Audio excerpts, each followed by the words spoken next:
lot of people are literally going to be beamed up. And whether you call it the rapture, if you're a Christian or whatever, but our space brothers are going to help tremendously. I have a question about the Space Brothers, because we're here and you're mentioning it. How do you communicate, for example, to this audience that may be Judeo or Christian, okay, or any other tradition for that matter, that relates to God personally, intimately, and has this connection to God, the Creator, and yet in that connection to God doesn't have a context for a paradigm of ETs or Space Brothers? How can they both coexist? And I'd like to know your take on that. Of course, I like to ask you very little questions. Yeah, of course, little questions. Little questions. Yeah, thank you so much. Well, I can always bring you back, but I'd like to see That's if you can right. tackle this one. That's all right. Nothing I haven't heard before. Of course. I'm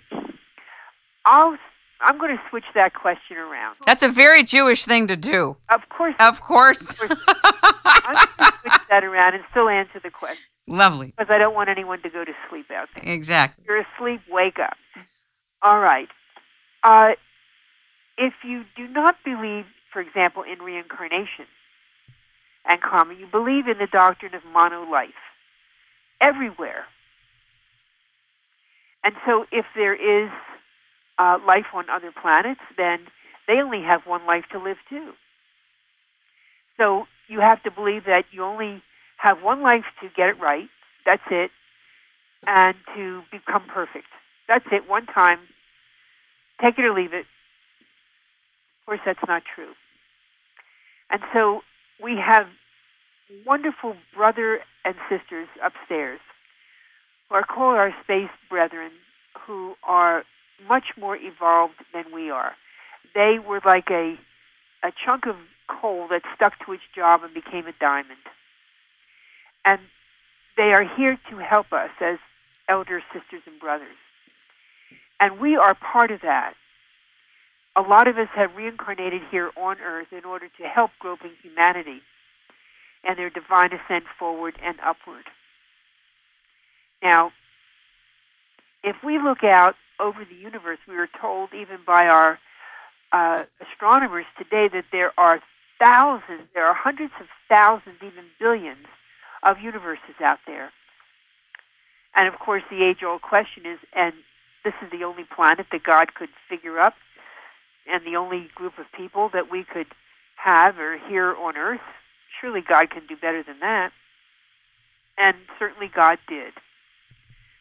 And so, God being the great administrator that He is, I'm calling God He just because I don't like to call God it, all right? Totally understand. God says, I want everyone in the act. Everyone is going to be part of the administration of universes and mega-universes and so on. So everyone has to help out.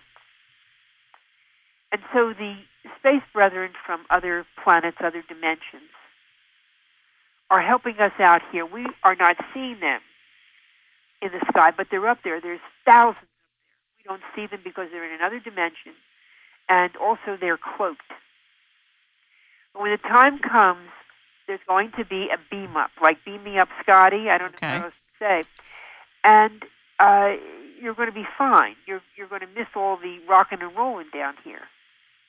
Those people, however, who are obstinate and who praise war and ratify people being hungry and without food, clothing, shelter, they're going to be here. They're not going anywhere. There's more than enough food, seeds, even water. There's now this growing conversation of, oh, we're out of water. There's water shortages. However, you and I both know, and others, that we know through dowsing. We know that, like Bill Cox could find water below aquifers and pull up water into perpetuity.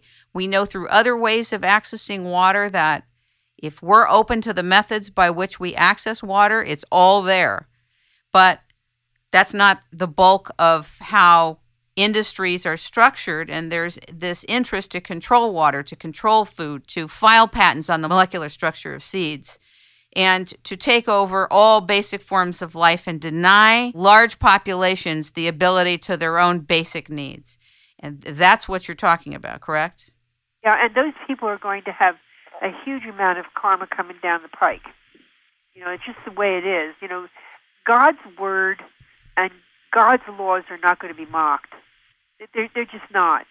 We're given all this time to reclaim our godly inheritance. And those who don't, sadly, will suffer. I don't know how else to put it. We're trying. I can't make anybody do anything, and you can't either. But as you said, with your work, you can give a person a full forum without the imposition of upsetting them and so forth, to give them the opportunity to say what they need to say. And it's the same with anybody. But that doesn't mean that people are going to be kind and loving in return. Definitely true. In fact, I did 12 pieces on climate and weather, and I invited a guest in the security industry many months ago to be on, and he wouldn't be on because he felt that I dared to do 12 shows on a totally different view of what's going on with climate that was antithetical to his view. And I said, there's room for all of it. What does that have to do with your work? It was shocking that there's such politics in every subject, but I don't worry anymore. I do what I'm led to do, and I go forward. That's right. You have been doing this 38 years. Do you ever get tired of it? No, I love my work. It's awesome. Never got tired of it. It's a privilege to do it, and I have to earn my abilities to do it every time. I'm evaluated upstairs after I do a reading, and it's got to be my very best. I've canceled appointments from time to time, very rarely, if I'm not up to it, and if I can't give 100%, I have to cancel and reschedule the appointment. I have to give 100%. How long did it take you to write the Akashic Records, Your Soul's Journey Through Time? Once I got started, it was not a long time. I thought in great ego that I could write in a couple of weekends, But, oh, please. I mean, God laughed at that. It took me about 3 years to write it, and it was much larger than it is now. It has information, a lot of it on reincarnation in there. But I could not afford to publish a book that was 400 or 500 pages in length. And so I had to take out a lot of chapters that dealt with reincarnation and karma. So, speaking of you being a Jewish person, what is your translation of the role of Jesus or Yeshua HaMashiach, of what his contribution was? Messiah. And the Jews of 2,000 years ago missed it.